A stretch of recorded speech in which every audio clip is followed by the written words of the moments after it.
debate, né, desta noite, com o tema Rumo das Institucionalidades com foco no desenvolvimento regional, na nossa 31ª edição do Encontro de Entidades de Economistas do Nordeste, tá? Então, vamos receber essa noite, né, a economista doutora Tânia Bacelar, tá? Ela vai começar falando sobre esse rumo das institucionalidades e logo vou passar a palavra para Sérgio Caetano, tá? Do Consórcio Nordeste. Vamos iniciar agora. Tânia Bacelar é doutora em Economia, professora emérita da UFPE, secretária do Planejamento e da Fazenda de Pernambuco, ex-secretária, né? Ex-secretária de Planejamento de Recife, ex-diretora do Departamento de Economia da Fundage e ex-secretária nacional de Desenvolvimento Nacional, sócia da CEPLAN, Consultoria Econômica e Planejamento, e ex-presidente do Corecon Pernambuco e membro do COFECOM. Então, boa noite, Tânia Bacelar, é um prazer te receber aqui e pode começar sua exposição. Boa noite a todos e a todas. Eu começo agradecendo aos atuais organizadores do M, em especial a Silvana Parente, presidente do Corecon do Ceará, a oportunidade de estar aqui nessa noite e, sobretudo, de partilhar esse debate com o Sérgio Caetano, em cima de um tema desafiador como vocês nos propuseram, né? Eu destaco de saída que fiquei muito contente de ver a temática da dimensão institucional sendo colocada em discussão, né? Eu acho que tão importante quanto o que fazer é dizer como se organizar para fazer. Então, acho que a gente vai poder trocar opiniões aqui de uma maneira muito legal. Eu vou dividir a minha primeira fala em dois momentos. O primeiro, um momento mais de contextualização,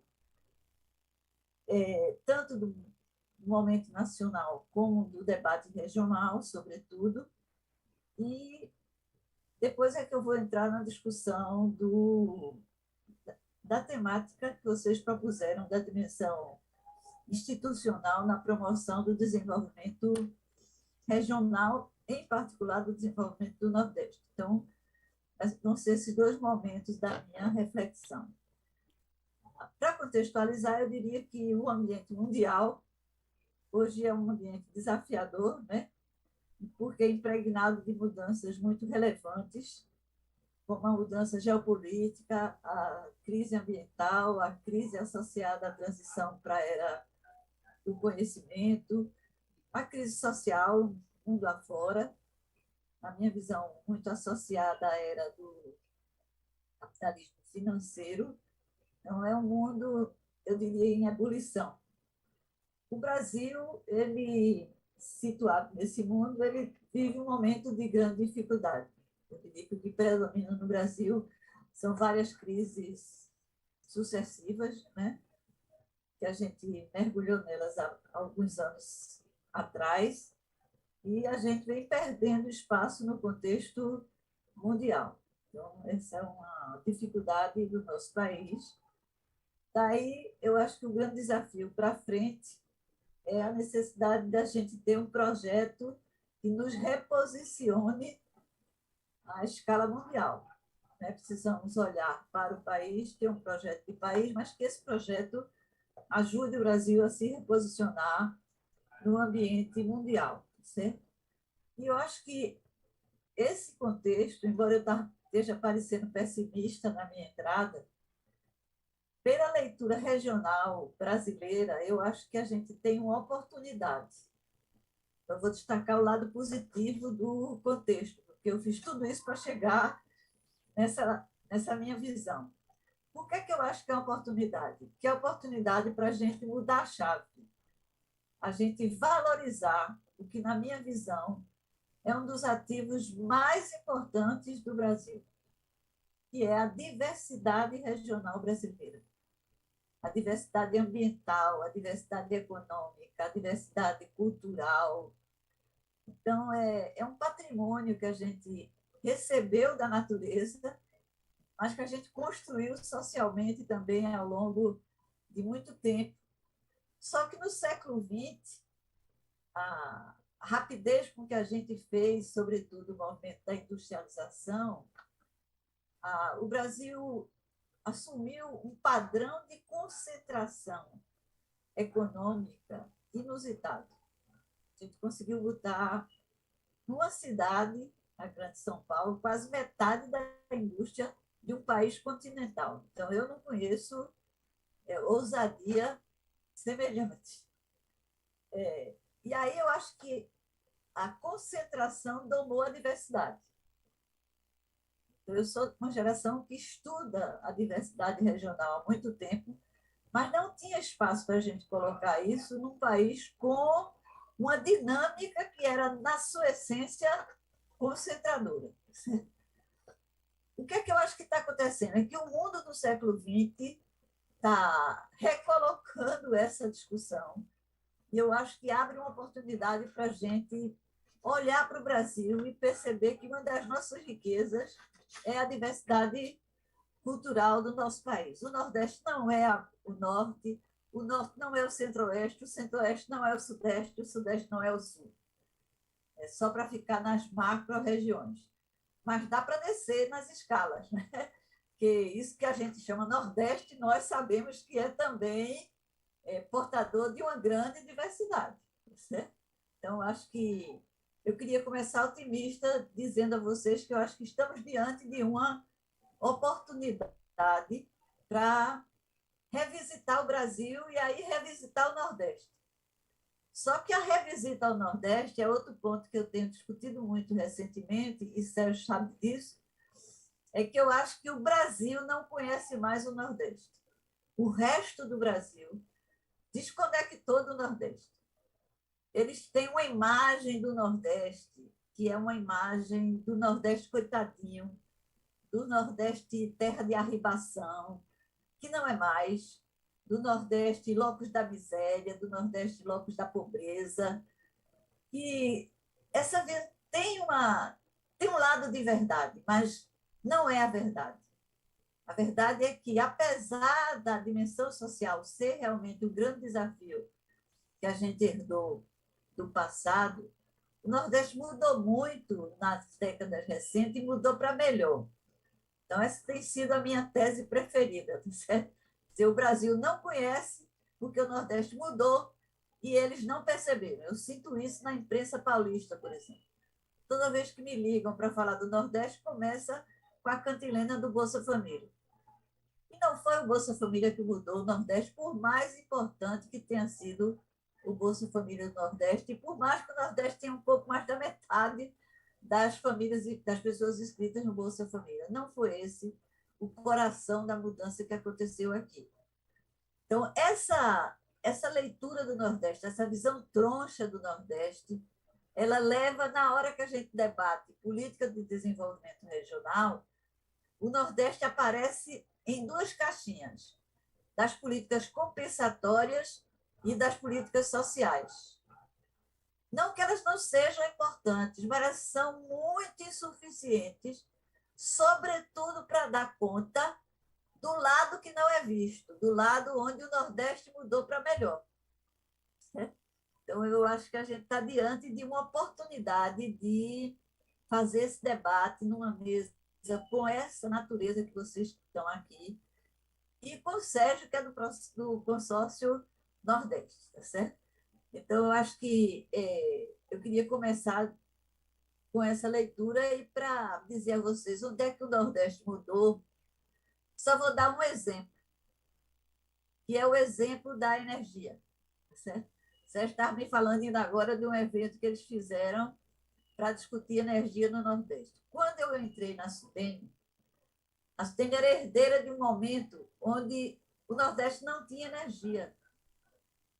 O Brasil tinha ido para a energia hidráulica, água no Nordeste é um elemento escasso, nós partimos para cima do Rio São Francisco para barrar o São Francisco, porque sem energia não se faz desenvolvimento. Então, o desafio ali era gerar energia. Certo? Quando eu olho para o Nordeste hoje, o Nordeste no mapa da energia eólica, no mapa da energia solar, no mapa da energia da, da transformação para outras formas limpas de energia, o Nordeste é líder. O Nordeste hoje exporta energia. Na crise recente da energia no Sudeste, quem garantiu a estabilidade da oferta foi o Nordeste. Para mim, isso é sinal dos tempos. Certo? E mais do que isso, como o mundo está transitando para essas energias, o Nordeste é que está engatando o Brasil no processo mundial. Não é o Sudeste, não é o Sul, não é o Centro-Oeste. O link do Brasil com a mudança do padrão energético mundial, o endereço é Nordeste. Inclusive do hidrogênio verde. Podem olhar para onde estão vindo as grandes empresas mundiais que estão a fim de explorar o hidrogênio verde para linkar com a dinâmica mundial. Certo? Então, eu só vou dar esse exemplo para dizer para vocês do que é que eu estou falando, que é preciso reexaminar o que é que a gente está falando sobre o Nordeste. Que Nordeste é esse? E aí eu vou terminar a minha primeira parte, tá certo? E aí eu entro na discussão institucional, tá certo? Porque eu acho que também aí o que a gente fez no passado ajuda, mas não resolve.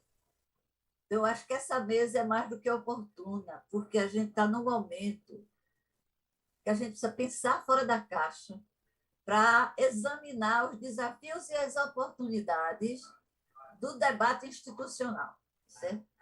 Não era a nossa tradição, essa tradição do viés institucionalista, o investimento que a própria academia fez nessa dimensão, ela é muito relevante. Ela é muito relevante e a gente tem que tirar proveito dessa herança recente que, quando eu entrei no Ocidente, também não era lá tão evidente como é hoje. Tá certo? Então, acho que é muito importante essa decisão. No entanto, eu sempre faço uma reflexão da minha experiência na Sudene, porque eu acho que quando Celso Furtado fez o GTDN, a proposta inovadora, estratégica dele foi na dimensão institucional. Desse ponto de vista, ele seria um precursor dessa nossa mesa aqui. Porque ele fez o GTDN e o GTDN tinha caminhos por onde ele queria levar o desenvolvimento da região, ou seja, o que fazer estava ali, nas 4 macro-diretrizes. Mas a última diretriz era aquela mais importante, que era institucional, que foi a criação da Sudene. E a Sudene não era a Secretaria Executiva. Na cabeça dele, a Sudene era o Conselho Deliberativo, ou seja, era um locus de articulação interfederativa. Vê que ousadia. Num país desse tamanho, com a herança que a gente tem do sistema federativo troncho que a gente construiu, o cara vai lá e diz assim, o ponto-chave é a conexão entre os governadores da região e o governo federal. E eu vou criar aqui um locus de articulação entre ministros e presidente com os governadores da região. Isso era a Sudene. Eu não era da Sudene, eu era da Secretaria Executiva da Sudene. O corpo técnico era um corpo auxiliar ao que era verdadeiramente a Sudene, que era o locus político de decisão sobre o Nordeste a partir de uma articulação interfederativa, certo? Então, era uma inovação parecida com a que o Consórcio Nordeste fez agora, que também é uma inovação institucional para uma articulação intrafederativa. Certo? Furtado foi lá na frente e fez a interfederativa. Tá certo? Então, o Nordeste agora inova de novo com o consórcio dos governadores. Né? Mas, como eu estou dizendo, ela é uma articulação intrafederativa. E aí, Sérgio deve estar vivendo na pele, né, no dia a dia, a falta do outro pedaço. Porque a gente mora num país onde o grosso da receita pública não é dos governos estaduais, muito menos dos municipais, é da União. Então, a gente não está vivendo no mundo da lua, não. A gente está vivendo num país onde o sistema de distribuição de recurso público coloca o grosso do recurso na mão da União. Portanto, por mais que os governadores se esforcem para ter projetos para mudar o Nordeste, eles estão fazendo isso, a interação interfederativa faz uma falta enorme. Infelizmente, a gente está num momento onde o governo federal nega a articulação interfederativa. Então, às vezes eu fico procurando saber, rapaz, eu estou vivendo isso. Eu estou vendo um aumento do país onde o governo federal nega a. Não convida os governadores, vem nos estados e nem avisa o governador. Tá certo? Então, é a negação da articulação interfederativa. Então, esse é o contexto onde o Consórcio Nordeste atua, tá certo? Mas o Consórcio Nordeste, embora tenha essa limitação, ele teve um papel muito relevante. Eu sempre digo que o Consórcio Nordeste sucede décadas de guerra fiscal. A gente não pode esquecer isso.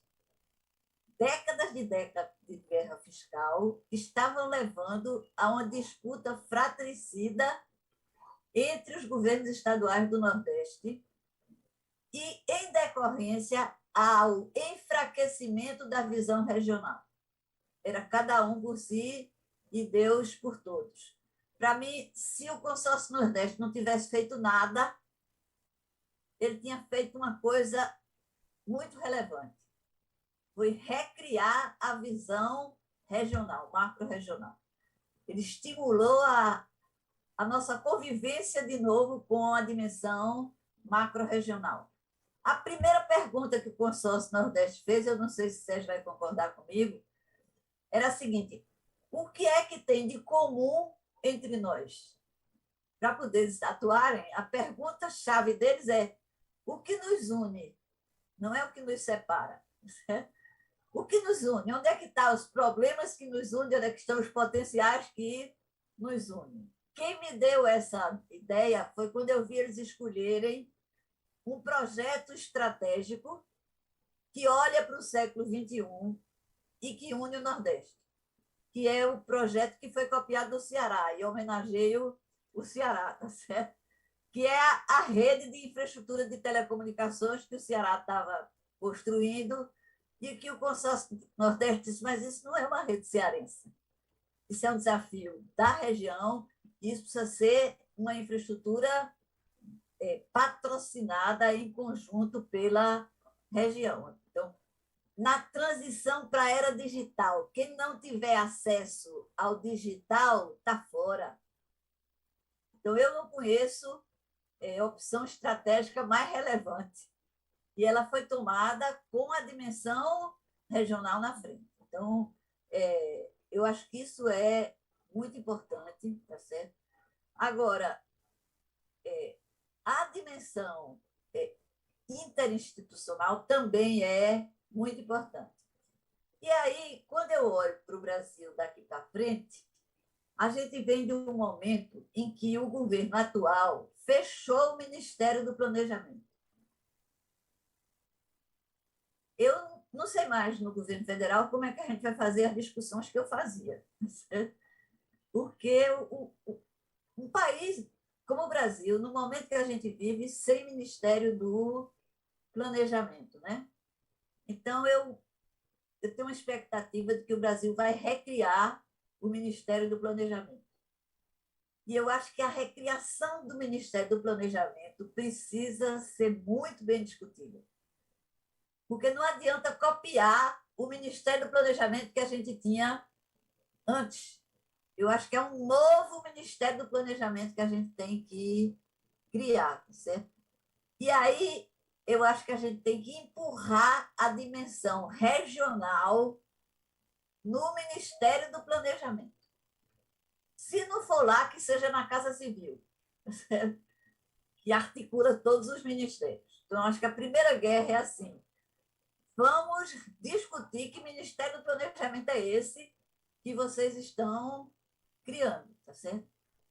E aí eu acho que nós aprendemos no período recente algumas lições que nós que somos economistas da área de desenvolvimento regional vamos ter que levar daqui para frente. Primeiro, política macroeconômica interessa ao regional. Querem o exemplo? A política de reajuste do salário mínimo. Um dos elementos que mais mudou no Nordeste, muito mais do que o Bolsa Família, não sou eu que estou dizendo, foi um estudo do IPEA que mostrou isso, foi o aumento real do salário mínimo, que a grande maioria dos ocupados do Nordeste está no salário mínimo. Nas regiões mais ricas, não. Então, o cara tem que ir para o sindicato para conseguir o aumento real. Aqui ele vinha na veia, na lei que aumentava o valor anual do salário mínimo. Isso não é política regional. A academia não chama isso política regional, é política macro-regional. Mas ela tem um impacto regional, a gente sofreu na pele, isso que eu estou dizendo. O outro é que políticas setoriais, nacionais, também têm impacto regional. Por isso que eu estou dizendo, tem que influir lá no coração do planejamento, da proposta de projeto de futuro do país. Querem um exemplo somente de política setorial que foi relevantíssima para o Nordeste? A política de extensão das universidades na região. Eu sempre digo, parece que naquela hora disseram assim, me dá o mapa, que eu vou botar onde não tem. O Brasil tinha mais universidade no Sul do que no Nordeste, botaram mais no Nordeste do que no Sul. E tinha mais no litoral do que no interior. Então, botaram mais no interior do que no litoral. E eu acho que essa é uma das mudanças mais importantes que aconteceram no Nordeste no período recente.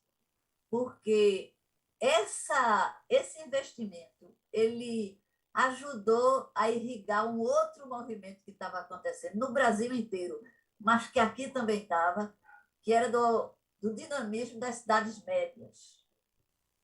Então, o Nordeste não é mais o Nordeste do litoral, gente. O Nordeste está cheio de cidade média dinâmica e um elemento de dinamismo foi a presença das universidades. Professor que veio de fora, aluno que veio de vários lugares, aquilo virou economia na veia, aquilo virou barzinho, aquilo virou hotel, aquilo virou locos para congresso. Eu estive em várias cidades médias do Nordeste que eu conhecia antes e eu não reconhecia. Eu não reconhecia. E eu acredito isso em parte relevante, claro que teve outros fatores muito relevantes, mas esse foi. Mas isso não é política regional, em tese. É política setorial com capacidade de expressão regional muito importante, tá certo? É o que a gente hoje na academia chama de políticas regionais implícitas. Tá certo? A gente carimba logo, né? Porque tem que ter um nomezinho para definir. Então, nós chamamos esse nome bonito de políticas regionais implícitas e as tradicionais políticas regionais a gente chama de políticas regionais explícitas, tá certo? Então, acho que esse ambiente brasileiro hoje, ele puxa este debate que esta mesa está fazendo neste final de N, tá certo? Eu acho que o N está olhando para frente quando bota esse debate para encerrar as discussões que vocês fizeram. Um outro desafio é redefinir o Ministério do Desenvolvimento Regional. Esse ministério, eu fui da equipe de transição do primeiro governo Lula. E a atribuição que me deram foi mergulhar no Ministério do Desenvolvimento Regional, na época do interior, e fazer um dossiê. Eu cataloguei uma pilha de informação deste tamanho e era o maior pinicado de intervenção, porque, infelizmente, a visão dos nossos políticos, da maioria dos nossos políticos, não é de todos, é de que cada ministério setorial tem sua missão. O do regional pode fazer tudo. É regional. Então, pode fazer da passagem molhada ao aeroporto. Só não faz o aeroporto porque tem o Ministério do outro lado fazendo. Mas o que não tem o Ministério Setorial fazendo, e às vezes tem, cabe no Ministério do Desenvolvimento Regional, sob esse carimbo do regional. E agora exacerbou, porque ele virou o Ministério das Emendas Parlamentares. Se era isso, hoje ele virou o Ministério das Emendas Parlamentares. Então, ou a gente revisita o Ministério do Desenvolvimento Regional, ou nós não vamos estar olhando para frente, nós vamos estar carregando um defunto que a gente recebeu, tá certo? Com a distorção que aconteceu no período recente ainda por cima. Então, acho que esse é um grande tema institucional. E aí, gente, eu acho que tem. Eu não tenho receita pronta, mas eu estou querendo estudar isso. Eu estava dizendo a Sérgio, esse é um dos temas que me interessa hoje estudar. Eu não tenho receita pronta, eu estou colocando elementos para a nossa reflexão, mas eu queria estimular uma reflexão. É de que a estrutura do governo ela é uma estrutura setorial, a gente herdou isso. E é muito difícil de mudar, porque tem os lobbies políticos, tem as estruturas econômicas que são reais. Então, vai ter o Ministério da Agricultura, vai ter o Ministério do Transporte, vai ter o Ministério da Educação, vai ter o Ministério. O corte é setorial. Eu não vejo como é que a gente vai escapar disso no curto prazo. Agora, pelo amor de Deus, vamos trabalhar em matriz? Vamos ver se a gente consegue ter uma organização matricial, porque o regional não é setorial. O regional é uma dimensão, não é um setor. Assim como o ambiental não é um setor, é uma dimensão. A estrada tem que considerar o ambiental, a educação tem que considerar o ambiental. Então, será que a gente não é capaz de, na estrutura federal, fazer uma organização matricial e empurrar o regional, na minha visão, pelo menos dois, para não empurrar tudo, porque senão a gente não dá conta, mas eu escolheria dois, o regional e o ambiental, fazendo uma estrutura matricial. E é possível. Eu conheci, tem muita gente do Banco do Nordeste aí, eu vivi um momento de longe no Banco do Nordeste, onde eles ousaram fazer uma reestruturação e adotaram a estruturação matricial. Eu me lembro que eu fui lá uma reunião, uma vez que eu estava fazendo um estudo para eles, e o sentimento que eu digo, esse negócio aqui vai explodir. Porque era uma ansiedade tal com aquela mudança que eu digo, isso aqui vai voar pelo ar. Não voou pelo ar e ficou melhor do que era.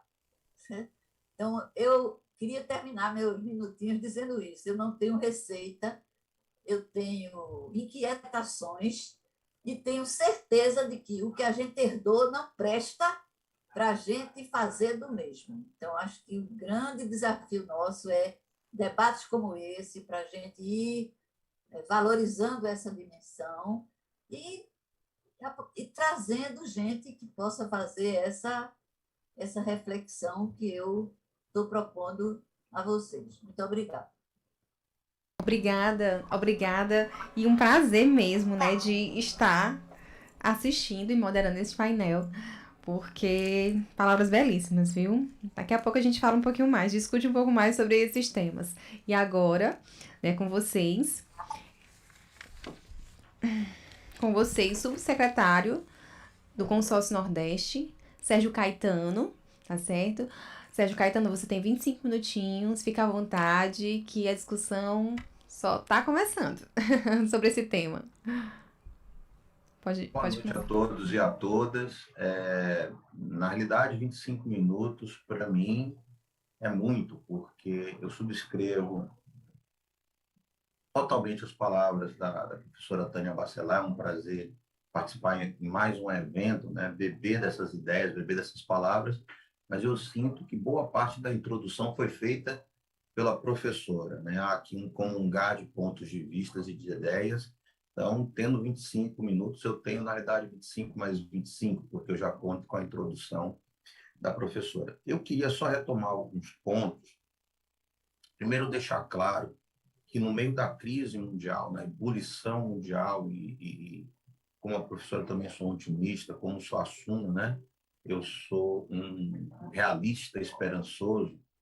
Eu queria trazer aqui um testemunho do Nordeste, testemunho do nordestino que saiu do Nordeste durante 30 anos e voltou em 2019. Eu acho que esse testemunho é importante, porque apesar de ter ficado um tempo fora, o Nordeste não sai da gente. A gente se reconhece nas expressões, na comida, nas danças, na música. É como se a gente nunca tivesse saído daqui. Mas, na realidade, essa diversidade, esses vários Nordestes que nós temos, essa diversidade e a experiência de lidar com a diversidade trouxe para o Nordeste uma coisa que eu ouso dizer muito cosmopolita. Talvez o nordestino seja o povo que mais rápido absorve tudo que está acontecendo de transformação e usa isso a seu favor. Então, quando tem uma pedra no meio do caminho, a gente arrudeia ela. A gente não fica batendo na pedra. Isso é uma característica da gente. Como o Sudeste vai ter as suas características, como o Sul vai ter as suas características, eu concordo com a professora, eu não vejo forma da gente lidar com esse país continental, num mundo que muda tão rápido, se a gente não valorizar o regional. Porque é aqui que a coisa acontece, é aqui nessa porção menor que a coisa acontece.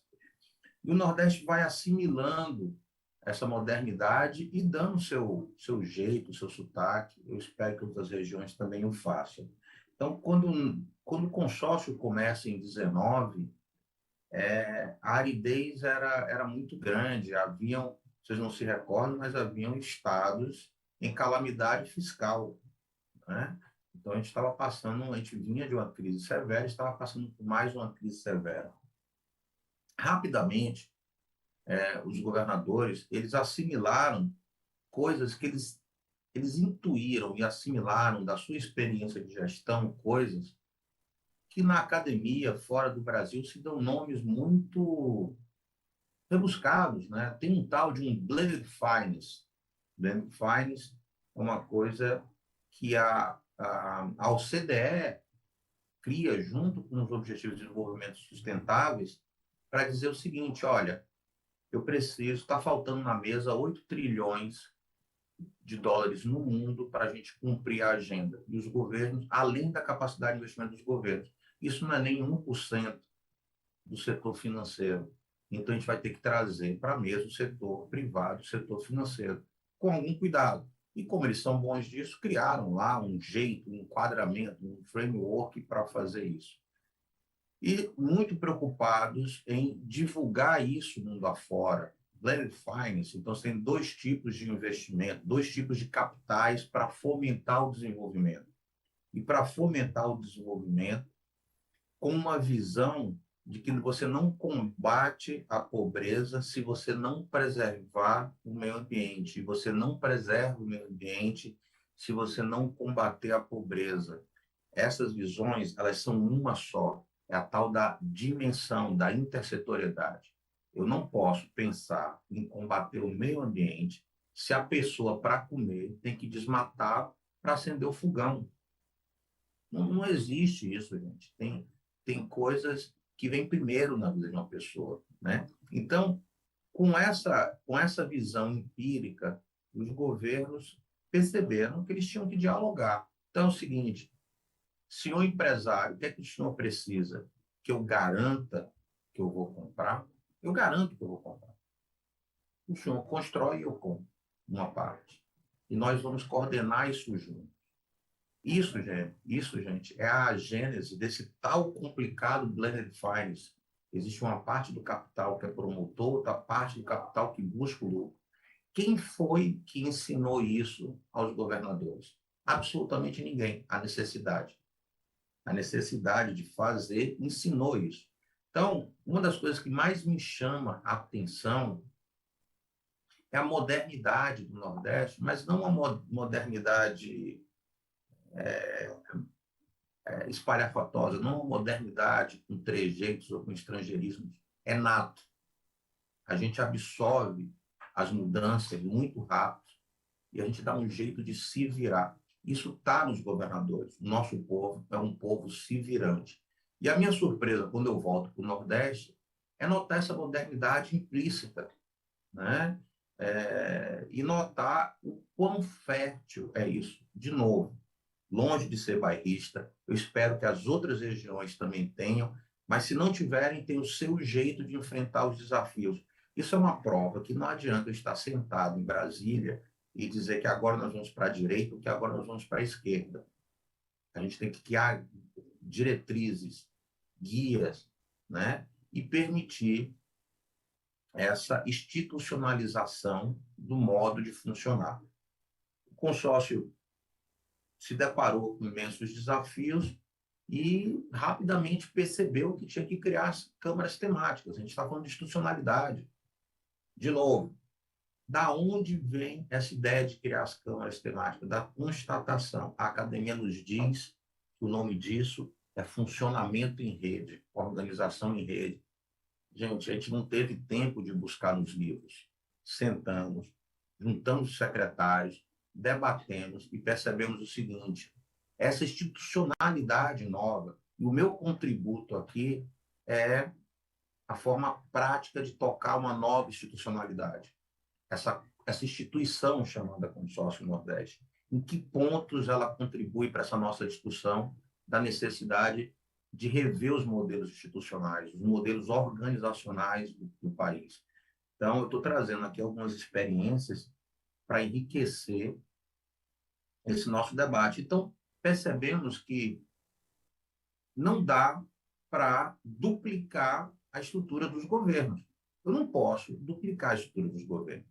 Se eu não posso duplicar as estruturas do governo e tenho que respeitar a soberania de cada Estado, como é que eu me organizo para andar? Nós criamos câmaras temáticas. Então, passamos a pensar da seguinte forma: temos 18 câmaras, das 18, cada governador é o patrocinador institucional, é o guardião, é o orientador de 2 ou 3 câmaras, e eles respondem isso no colegiado, na Assembleia de Governo. É muito curioso, gente, aqui entre nós, uma confidência, ver gente com a responsabilidade de um governador do Estado se sentir acanhado quando os colegas perguntam assim: ei, você tem a pasta da energia, por que isso está acontecendo? São governadores cobrando o governador, entendeu?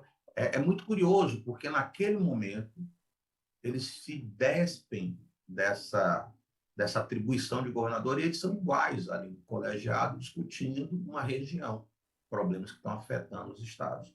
Então, criamos as câmaras temáticas. Cada câmara temática, por portaria, recebe a indicação do seu governador para quem é o representante do seu estado. A Câmara de Meio Ambiente é uma câmara que tem o patrocinador institucional, o governador Paulo Câmara, de Pernambuco, e a sua coordenadora técnica é a secretária Inamara Mello. Mas ela reúne as 9 secretarias e os 9 órgãos ambientais. Sabe o que eles estão discutindo?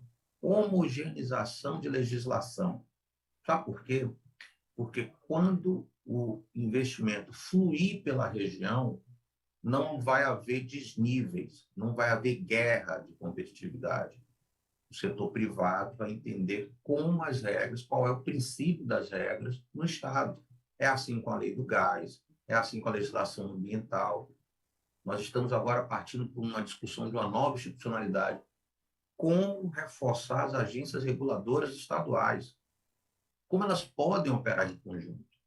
Então, essas câmaras temáticas, que na academia e na literatura atual chama-se de operação em rede, faz com que o consórcio tenha 18 vezes 9 pessoas trabalhando. É um mundo de gente produzindo, é um mundo de boas práticas, entendeu? Então, isso reforça a institucionalidade. Se cada região do país conseguir fazer isso com a sua região, e se nós conseguirmos trazer as regiões para aqui, para cima, a gente não precisa inventar a roda. A gente só precisa copiar o que de melhor é feito num campo nos outros, respeitando as suas características. Então, essa é uma forma de enxergar a institucionalidade. E como é que a gente foi construindo isso? Bom, há uma dimensão aqui, que é a dimensão da legislação, né? Da lei e da regulação.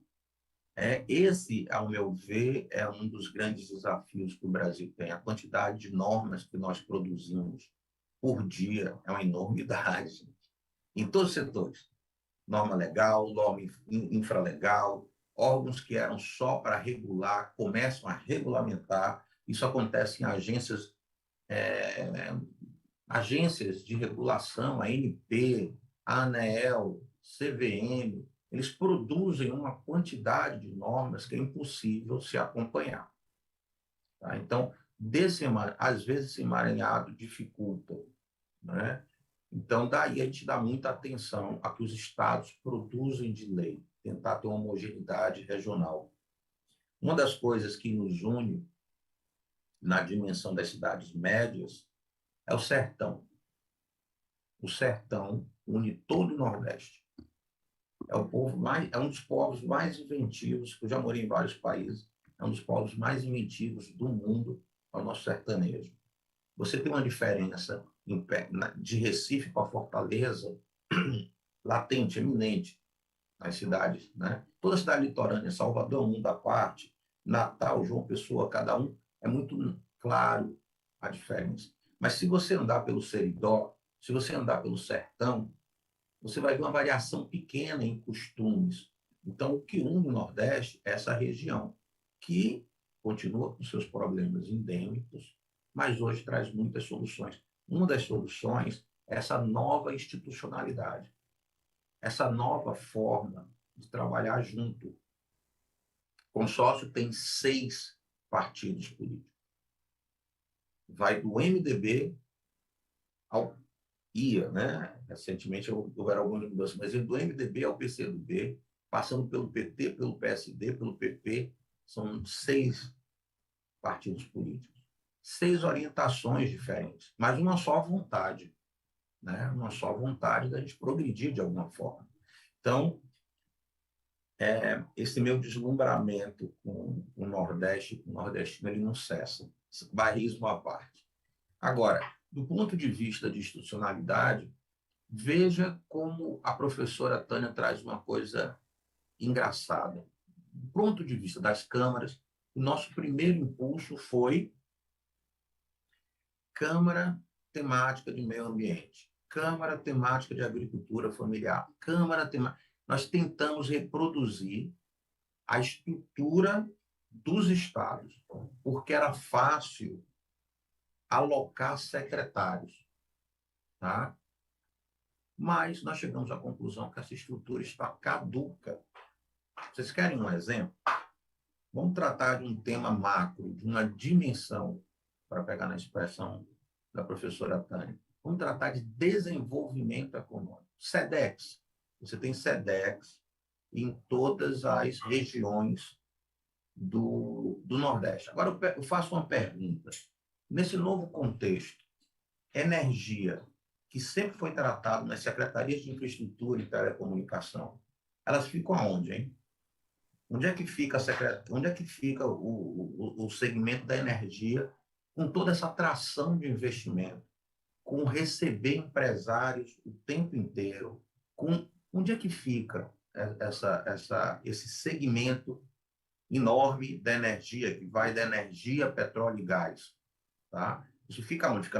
Permanece na infraestrutura? Hoje em dia é uma questão de desenvolvimento econômico e social. É uma questão de desenvolvimento econômico e social. Então, fica na SEDEC? Não, porque tem questões infraestruturais.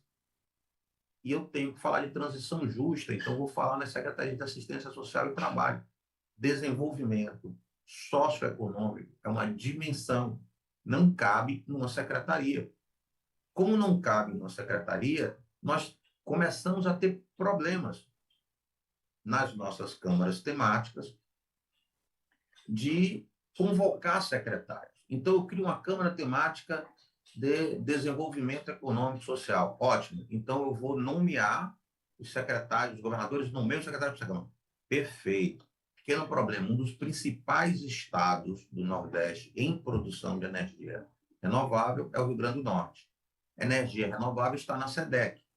Como as câmaras têm reuniões quinzenais, só para o consórcio, esse secretário e a sua equipe, e eu participar em 2 câmaras, na de energia e na de desenvolvimento econômico. Impraticável, ele não participa, você não avança com a pauta. Ele começa a puxar mais para um lado e pelo outro, porque é natural.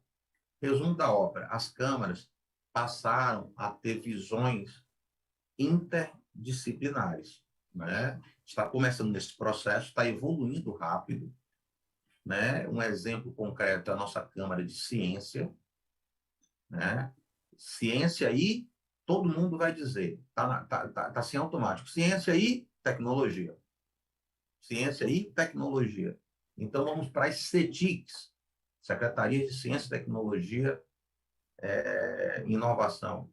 Errado. Quem promove inovação no Nordeste hoje, do ponto de vista público, a gente tem aí as fundações de amparo à pesquisa, fazendo chamadas para os pesquisadores, chamadas para especialistas. Nós conseguimos fazer a primeira chamada dos 9 estados em simultâneo, porque essa Câmara chama-se Câmara de Ciência e Fomento ao Conhecimento. Ela tem rebate na cultura, ela tem rebate na inovação, ela tem que dialogar com o Sistema S, os seus senais. Então, a gente começou a mudar o corte setorial para dimensões. Está longe de estar acabado, muito longe de ser um ponto pacífico, mas a gente pelo menos deu o primeiro passo. E eu acho que essa experiência dá base à discussão que a professora Tânia traz, reorganizar por matriz e não reorganizar por modelos estanques, porque o mundo mudou.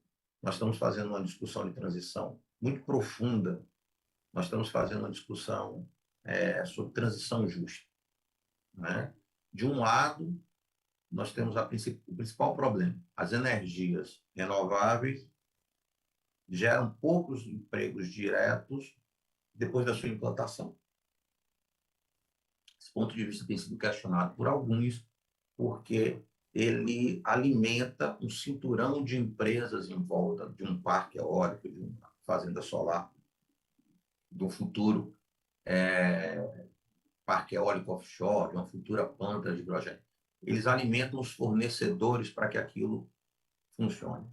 Mas nós começamos a pensar em contrapartidas sociais para essas empresas, que elas fomentem a instalação dos fabricantes de partes e peças. Sabe qual é a contrapartida? Um fabricante de painéis solares não tem dimensão no Nordeste. Por quê? A dimensão não faz com que ele faça o lucro. Você quer instalar a sua empresa solar aqui no Nordeste, porque a insolação é uma das melhores do mundo? Perfeito. A sua contrapartida social vai ser bancar parte dessa diferença até se equalizar. Mas espera aí, em que caixa do desenvolvimentismo que eu estudei na Universidade Federal da Bahia em Economia isso se encaixa? Simplesmente não se encaixa. Não existe essa caixinha, porque o mundo não é mais o mesmo. A gente vai ter que sentar e olhar para uma realidade nova e ir fazendo. Do ponto de vista de institucionalidade, uma lei federal criou o consórcio. Há uma lei federal dos consórcios. Outras leis surgiram e vão modernizando.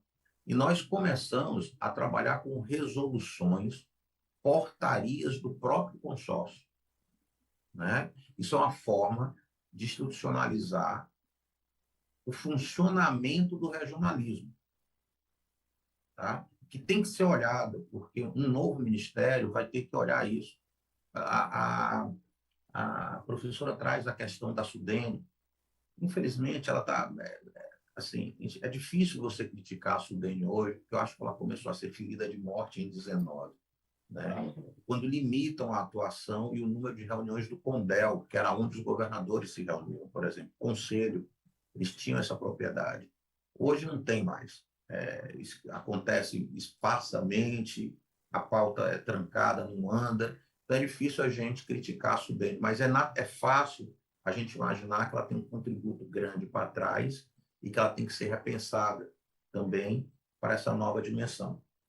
As câmaras temáticas têm permitido, a gente organizou a primeira feira de agricultura familiar dos 9 estados, 2.000 expositores, 10.000 visitantes no centro de convenção, ônibus e ônibus. Ah, mas todo mundo fala da agricultura familiar. Isso é uma coisa... Vamos nos despir do preconceito. A agricultura familiar hoje não tem o peso da agricultura de subsistência, já não é o mesmo que foi no passado. Os estados têm regras próprias de compra da agricultura familiar. A agricultura familiar hoje no Nordeste, o que ela faz? Ela cria o CIRAF, Sistema de Informação Regional da Agricultura Familiar. Você sabe o que é isso? É uma plataforma que está evoluindo para o marketplace, que reúne 120.000 famílias no Nordeste inteiro, de agricultores familiares que ofertam seus produtos para as compras públicas. Vocês sabem o que aqui no estado pequeno como o Rio Grande do Norte faz? Ele dá incentivo de ICMS para os seus fornecedores que compram da agricultura familiar. Tá? Então, a agricultura familiar no Nordeste, ela obriga o Carrefour a ter um departamento diferente de compra. Ele entendeu que ele vai ter múltiplos fornecedores, que não é a coisa concentrada como em outras regiões do Brasil. Não é certo nem é errado, é só uma forma diferente, entendeu? Que está acontecendo em loco, né? Esse jeito dessa região funcionar, ele é distinto, com certeza, da região centro-oeste. E ele vai ser distinto da região sul. Você tem a Serra Gaúcha, altamente industrializada, que tem outras necessidades, tem que se organizar de outra forma. Agora, gente, com essa velocidade de mudança, você trabalhar com 26, 27 entes e tentar olhar para cada um deles de uma forma... É humanamente impossível. Não é assim que o mundo se organiza hoje em dia. Hoje nós trabalhamos, de fato, em rede, e a gente tem que ter um esforço de criar uma segurança institucional para isso. A gente tem que olhar para o que está acontecendo e ir criando essa segurança institucional. É muito bonito você ver. Eu participei de um evento na Inglaterra, o pessoal elogiando o que o governo chinês pede para a Alibaba fazer com a agricultura familiar. A Europa está copiando da China. Eu fiquei olhando assim, que curioso, eu já vi isso em algum lugar. Agricultura familiar via internet. Eu já vi isso em algum lugar. A gente acabou de aprovar agora. Vocês sabem que o selo sanitário, aquela rodinha que aparece com o CIF, ela vem da legislação federal, mas a atribuição é dos órgãos sanitários estaduais. Nós acabamos de aprovar na reunião de governadores um CIF só para o Nordeste. Então, aquela farinha lá do Maranhão, que é grossinha, o cara vai poder vender de lá na Bahia, de um ponto a outro. Né? É uma inspeção sanitária, uma zona de funcionamento com uma plataforma. De onde veio isso na academia? De canto nenhum. É só olhar como o mundo está funcionando e como a gente precisa funcionar. Ótimo. Beleza. Então, o Nordeste é um paraíso. Está longe disso, gente. A gente tem que lutar com muita dificuldade ainda. Mas é como a professora Tânia falou. Hoje, os centros de inovação da Embrapi, o ISE no Rio Grande do Norte, o Cimatec na Bahia, recebem dezenas, centenas de milhões de euros e dólares para pesquisar hidrogênio. Acabou de sair uma legislação de armazenamento. Olha a revolução. Acabou de sair uma legislação de armazenamento, captura e armazenamento e revenda de carbono.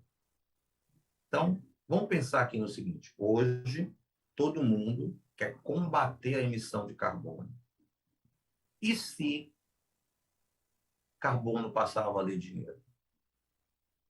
Como acontece com o resíduo sólido, que vai acontecer cada vez mais com o nosso lixo urbano, né? E se o carbono pudesse ser armazenado e vendido para fertilizante, para petroquímica, o vilão que é a emissão de carbono a indústria que emite carbono vai sequestrar o seu carbono.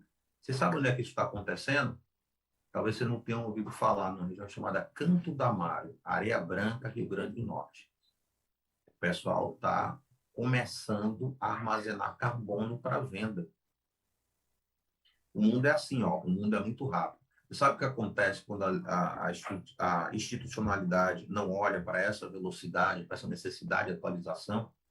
Acontece o que aconteceu com o Uber e o que aconteceu com os patinetes elétricos, tá?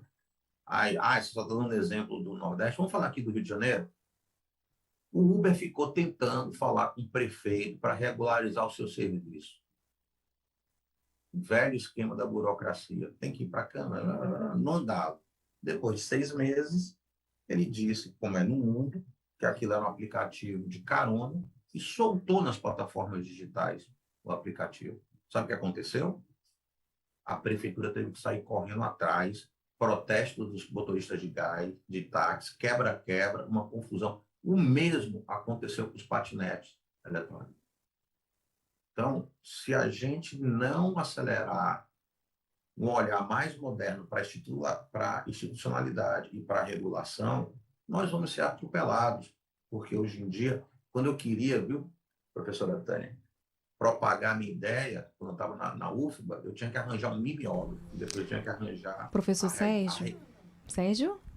2 não? minutinhos, tá? Para encerrando. A gente tinha que rodar no mimeógrafo as ideias e arranjar quem distribuísse. Hoje eu pego o telefone e distribuo. Então, é esse mundo que existe. A nossa região Nordeste, ela é muito moderna, muito mais moderna do que as pessoas pensam, porque ela é intrinsecamente moderna. Está no nosso jeito de fazer, captar as coisas e usar a nosso favor.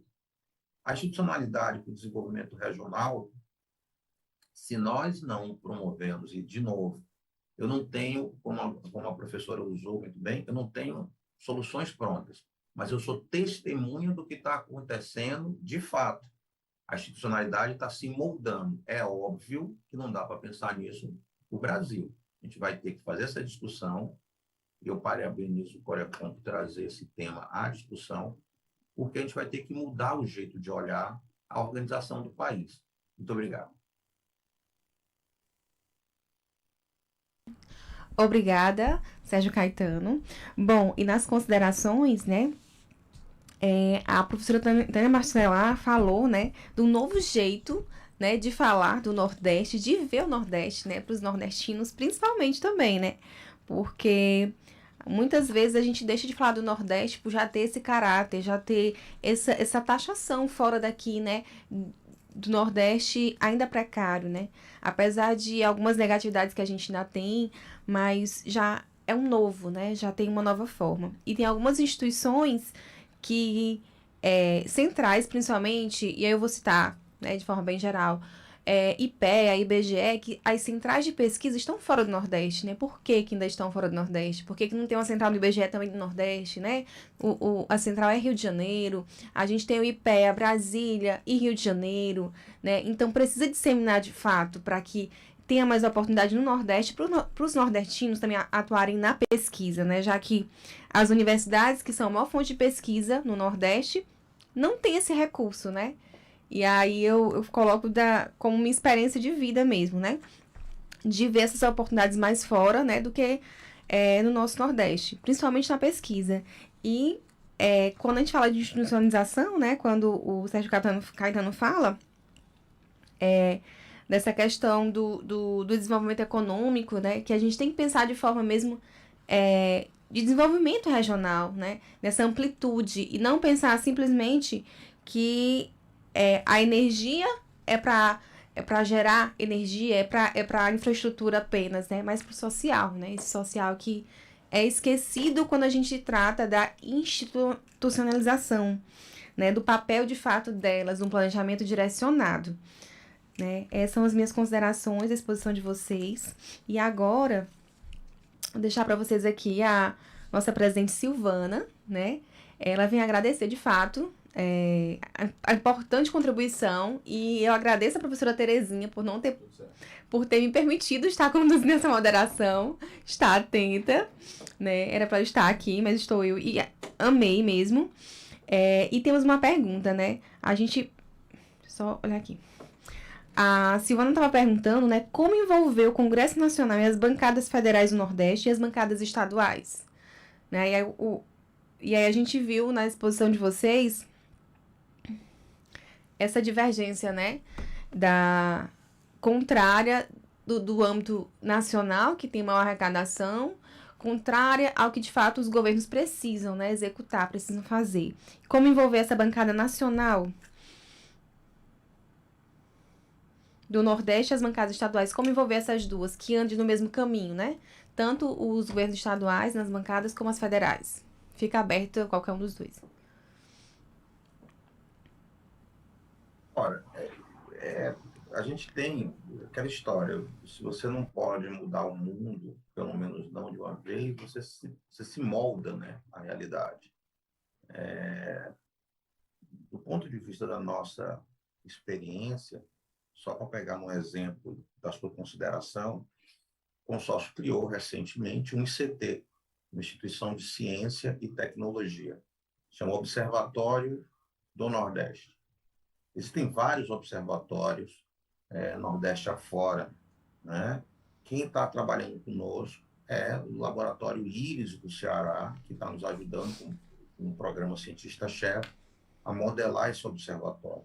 Uma das coisas que o observatório vai fazer é reunir os diversos observatórios. Mas como o ICT, ele já começou a discutir acordos com o IBGE, com a FGV e com o IPEA, tá, onde eu já fiz pesquisa no passado. E nós vamos poder dar bolsas. Então, isso é uma notícia para você que colocou a sua consideração, mas, para responder a pergunta, nós já começamos a apresentar o Observatório do Nordeste para as bancadas federais e estaduais. Nós podemos receber emendas, né? Então, na paradiplomacia, nós estamos recebendo fundo do FEFEM, um fundo francês para o turismo na região Nordeste, que vai ser complementado com emendas. Não é fácil você levar a visão de descentralizar a institucionalidade do Congresso. Isso não é fácil. Talvez, num primeiro momento, a gente tenha que torná-los cúmplices do que a gente está fazendo na região. Se o interesse, infelizmente, de alguns dos nossos políticos é aparecer perante os seus eleitores, ótimo. Vamos dar a eles o direito de aparecer, mas pelo menos por uma causa justa. Então, eu não tenho uma receita de bolo, mas eu acho que o caminho começa por você, por essa passagem de ideias. Sim. Vamos atraí-los para as emendas, vamos divulgar gradativamente. Esse processo é um processo longo e em construção. Lógico que se acontecer as provocações, se ouvirem as provocações da professora Tânia, se nós mudarmos pelo menos 2 ministérios e começar a olhar dimensões e não setores, isso vai acelerar. Mas se isso não acontecer, a gente tem que fazer esse acordo, corpo a corpo, trazê-los para a nossa realidade, dando a que se recebe, dando a possibilidade deles aparecerem perante seus eleitores, mas, em troca disso, captando também as emendas para acelerar o nosso processo junto aos governos. Pode ser uma visão muito pragmática, talvez não seja a resposta, mas é um caminho, como outros que têm a serem percorridos. Sim, obrigada. Professora Tânia, Desirê está perguntando como poderia ser o papel desse Ministério do Planejamento, desse novo Ministério do Planejamento.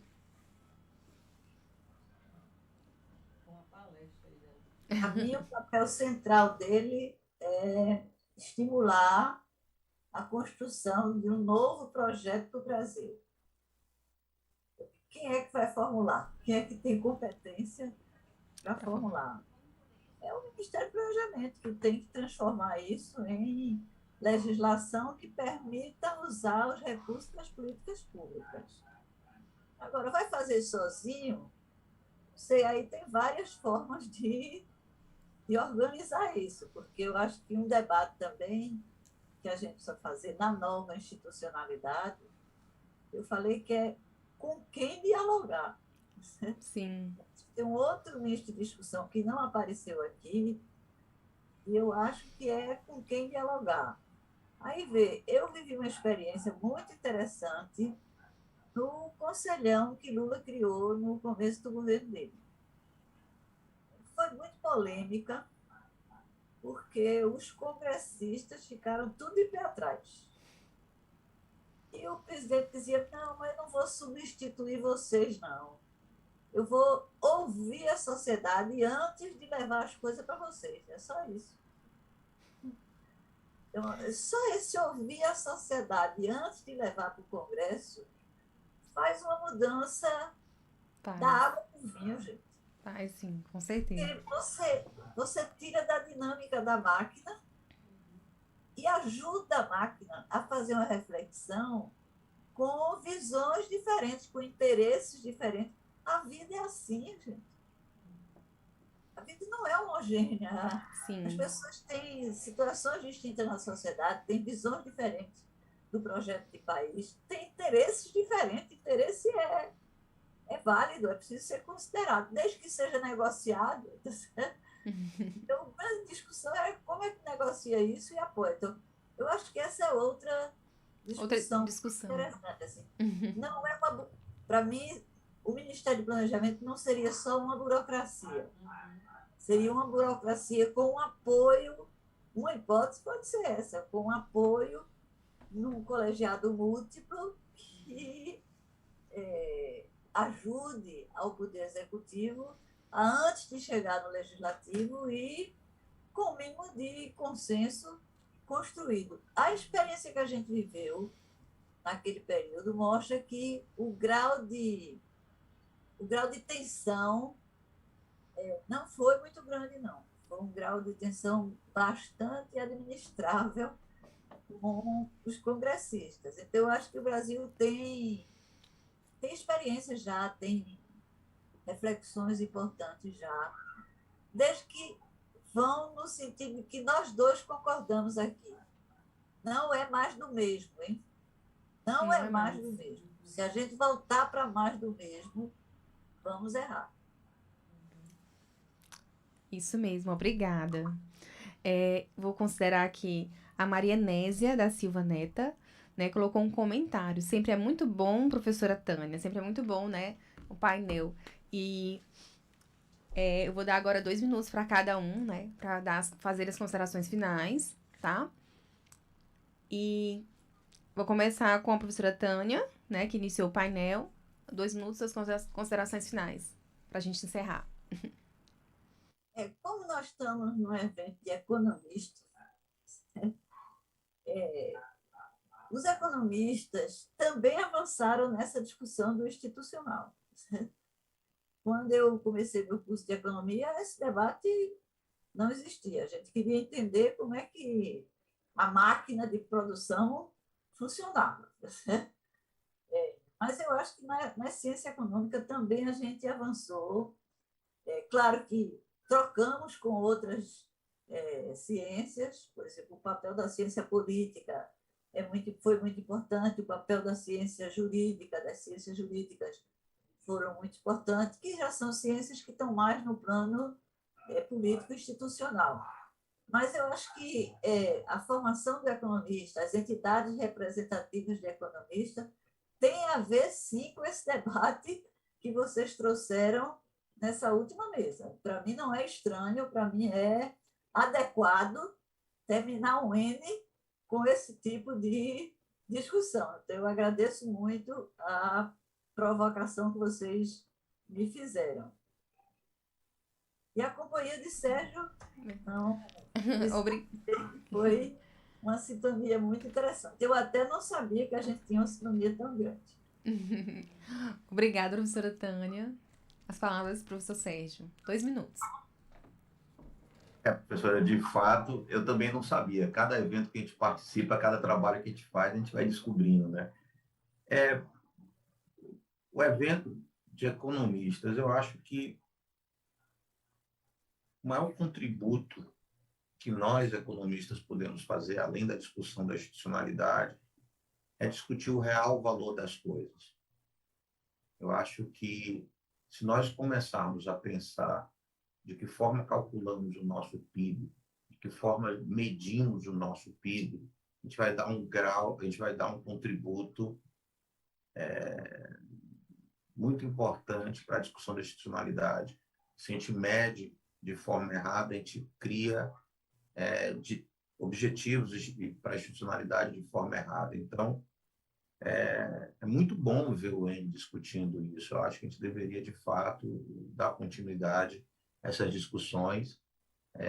Estamos aqui às 9 horas da noite, nem parece que são 9 horas da noite, né? O tempo é pouco, a gente precisava falar mais tempo. E no mais é agradecer a vocês, agradecer a oportunidade aqui de poder dividir mais uma vez essa mesa com a professora Tânia. E estou sempre à disposição, gente. Vamos continuar nesse caminho.